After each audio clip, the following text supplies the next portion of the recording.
Oof, we just had the worst day in the stock market since October, guys. We had the Russell down 1.9%, the S&P went down 1.4%, we had the Nasdaq down 1.5 as the Dow went down the least, but still went down 1.3%, and we had Palantir stock go down about 4% on the day. So we're going to break down the charts here on Palantir stock, and later in the video, guys, we'll break down the S&P and the Nasdaq, see what those charts are looking like. So if y'all find value, hit that like button, make sure to subscribe, and follow me on X. You might as well do that at Stocks Talk Stocks, link down below. And with that being said, guys, cheers. Let's dive right into the video. So again, rough day across the board today. We had red in all the indexes. We'll talk about that later. And Palantir went down to $17.25 today, and man, oh man, did it see a massive drop at about 2 o'clock on the East Coast. It was at about $18, guys, almost 18 bucks. It was at $17.90. Then all of a sudden, boom, this thing collapsed all the way down to about $17.25, and now it's actually down even more in the aftermarket. It's down to 15 or not 15. That'd be bad. $17.15 is where it hit in the aftermarket. So clearly, guys, Palantir in the very short term is selling off aggressively. We took out the lows from yesterday. If I pull this 5-day up, you guys can see yesterday we hit about 1785. So clearly we took those lows out, and we actually hit a fresh low on this 5-day 5-minute chart, and now we're down about $2 from where we were last week on, what day was this? What Monday? I forget. What day was this? The 15th? Either way, we're down about $2 from that point now, which means percentage-wise, we've sold off about 10%.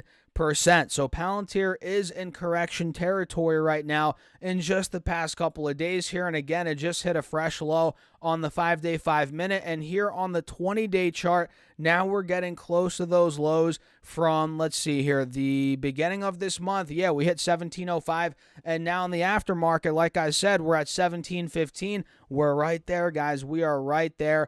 And this descending triangle that I think we called out a couple of videos ago looks more and more juicy, and it looks primed to play out any minute now by the looks of it. I don't know. I could be wrong, but it looks like we're dumping towards that $17 level, guys. And if we do break under that point, the triangle will play out. And at that point, guys, we could be moving even lower, maybe down towards $14.50, $15 on the lower end, maybe $13.80, $90 where we were back in mid to late September.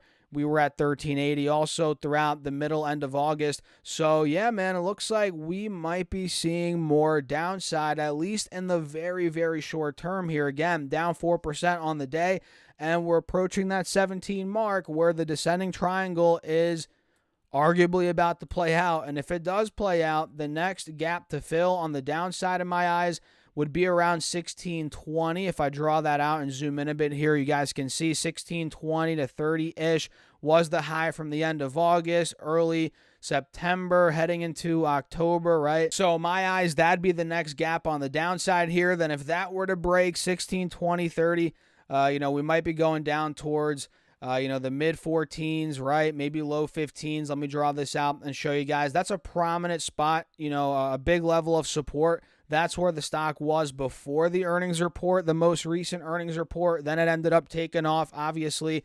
So yeah, Palantir, guys, looks like it might be seeing a little bit more downside, but to be honest, this could be a buy the dip opportunity. And I'm looking at it, I'm eyeing it up in this $14.50 to about $16 range right here. This is where I'm personally eyeing it up as a maybe swing trade entry point. You guys can see right here. That's where I'm looking at it. So Palantir, guys, again, selling off, which makes sense considering all the indexes today got completely clobbered, and pretty much every stock on my watch list, except for a couple, pretty much everything was in the red, right? Pretty obvious, but by the looks of the chart here. So not the best day across the board, guys.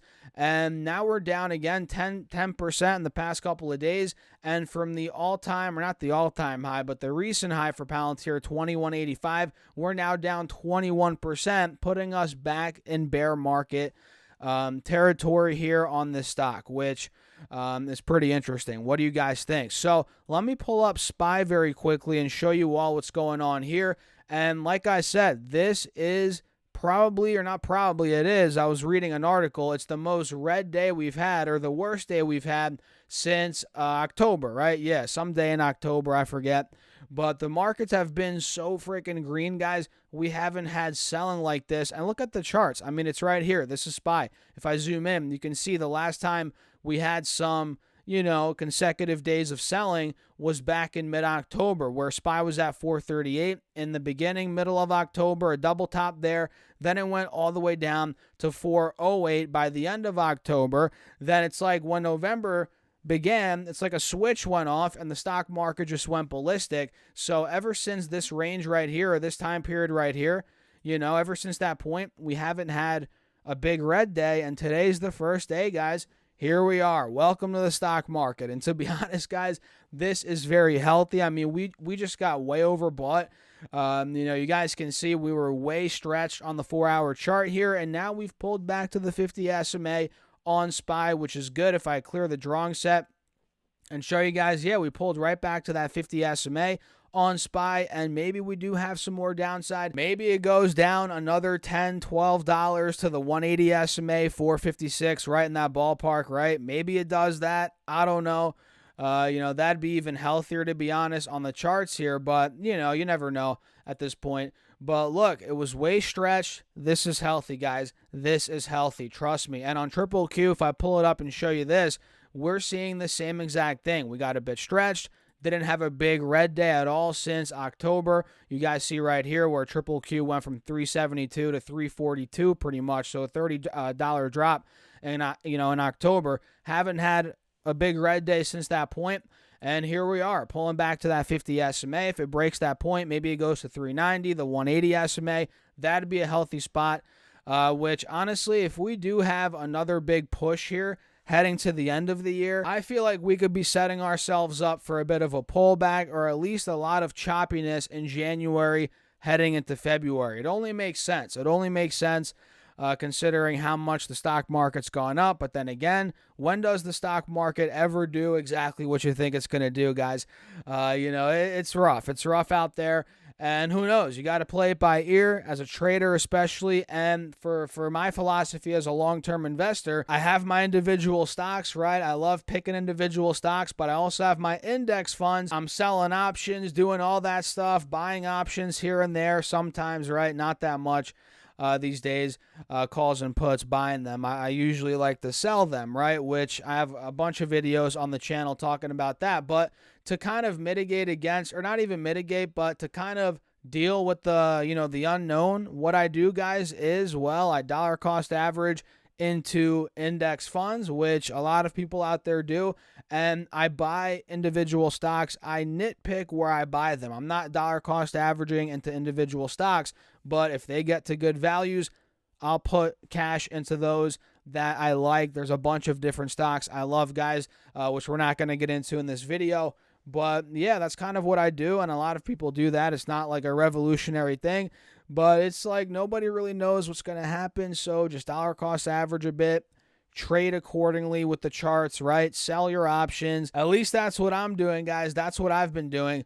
But yeah, that's pretty much it for the video. We had a bit of a red day today, guys. I guess a little bit more than just a bit of a red day.